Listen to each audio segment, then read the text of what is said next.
तो मैं बात कर रहा था सनातन बोर्ड की जब से मांग उठी तो कुछ हलचल और कुछ विचार उठे कि देवकी नंदन जी सनातन धर्म संसद करके सनातन बोर्ड का ये मुद्दा उठाकर इसलिए इसको आगे बढ़ाना चाहते हैं क्योंकि वो इस सनातन बोर्ड के अध्यक्ष बनना चाहते हैं।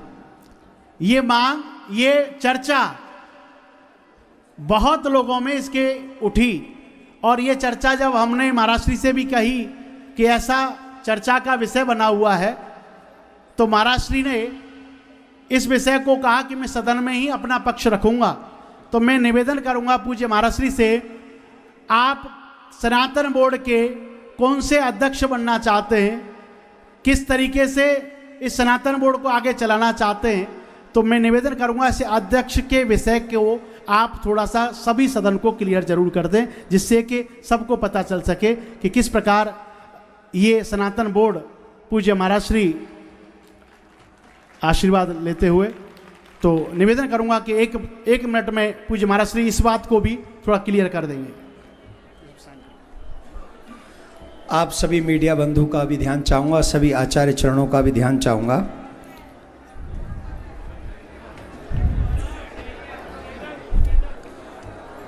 जिस समय तिरुपति बालाजी के प्रसाद के विषय में हमने संदेश सुना था उस समय हम यूएस में थे और हम 3 रात तक रोते रहे थे सुनने के बाद, और ये सोचते रहे थे कि जब हमारे परमात्मा का भोग ही सेफ नहीं है तो हम हिंदुओं को कौन सेफ करेगा। और भाव ही भाव में हमने कह दिया कि अगर वक्फ बोर्ड है तो सनातन बोर्ड होना ही चाहिए और धर्म की सेवा धर्माचार्यों के हाथ में होनी चाहिए। पर कई लोगों ने यह समझा कि अध्यक्ष ये कुछ बड़ा पद चाहता होगा इसमें, इसलिए मेहनत कर रहा है, इसलिए भाग दौड़ कर रहा है। मैं एक बहुत छोटे से ब्राह्मण परिवार से हूं, मेरा बचपन झोंपड़ी में बीता है। मैं 6 वर्ष की आयु में अपने गांव से, अपने घर से, अपने परिवार से दूर हो गया था और ये मुझे जानने वाले जानते हैं। और उसके बाद पूज्य जगत गुरु मेरे आचार्य श्री निम्बार्क आचार्य भगवान ने मुझे अपनाया, मुझे निम्बार्क संप्रदाय का तिलक दिया, माला दी, मंत्र दिया, जिससे मैं इस जन्म में अपना उद्धार कर सकूं। और उसके कारण इस गांव से निकले हुए एक ब्राह्मण बच्चे को आज इतना बड़ा प्रभाव, इतनी वस्तु, इतना सुख सुविधा मेरे ठाकुर ने दे दिया जिसकी मेरी कोई औकात नहीं थी, कोई औकात नहीं थी। और ये सब दिया हुआ मेरे ठाकुर जी का है, मेरा नहीं। मैं तो किसी लायक नहीं, मेरे ठाकुर ने सब दिया। पर लोगों ने कहा कि शायद ये अध्यक्ष बनना चाहता है। मैं आज शपथ खा के कहता हूं, मेरे मन में कोई पद की इच्छा नहीं थी, मेरे मन में सिर्फ एक इच्छा थी, कैसे भी मेरे सनातन की परंपरा सुरक्षित होनी चाहिए।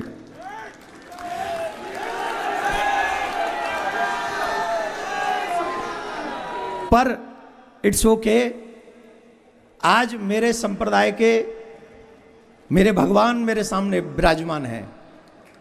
मैंने इस पत्र में स्पष्ट लिखा है, सनातन बोर्ड की छोड़िए, मुझे कहीं भी किसी भी जगह पर कोई पद नहीं चाहिए, कोई प्रतिष्ठा नहीं चाहिए। मैं इस पत्र पर सिग्नेचर कर चुका हूं और पूज्य आचार्य जगत गुरु भगवान, क्योंकि हमारे संप्रदाय के वैसे तो त्रिवेणी संगम में भगवान विराजमान है, अनेक मेरा सौभाग्य है। और पूज्य जगत गुरु श्री विद्या भास्कर जी, अनेक अनेक जगत गुरु हैं मेरे लाख निवेदन पे, तो दोनों ही मेरे लिए तो युगल सरकार हो गए। अब आप तो मैं युगल सरकार के हाथ में ये इस्तीफा सौंपता हूं। इस्तीफा मतलब ये लिखित में सौंपता हूं कि मुझे कोई पद प्रतिष्ठा नहीं चाहिए, न पद चाहता हूं, न प्रतिष्ठान चाहता हूं, मैं तो बस सुरक्षित हिंदुस्तान चाहता हूं।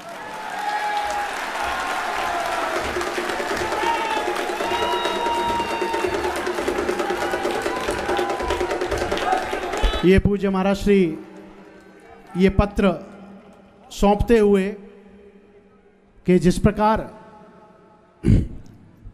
पूज्य महाराज श्री ने ये पत्र हमारे जगत गुरुओं को सौंपा है, और जो लोग अब तक कह रहे थे,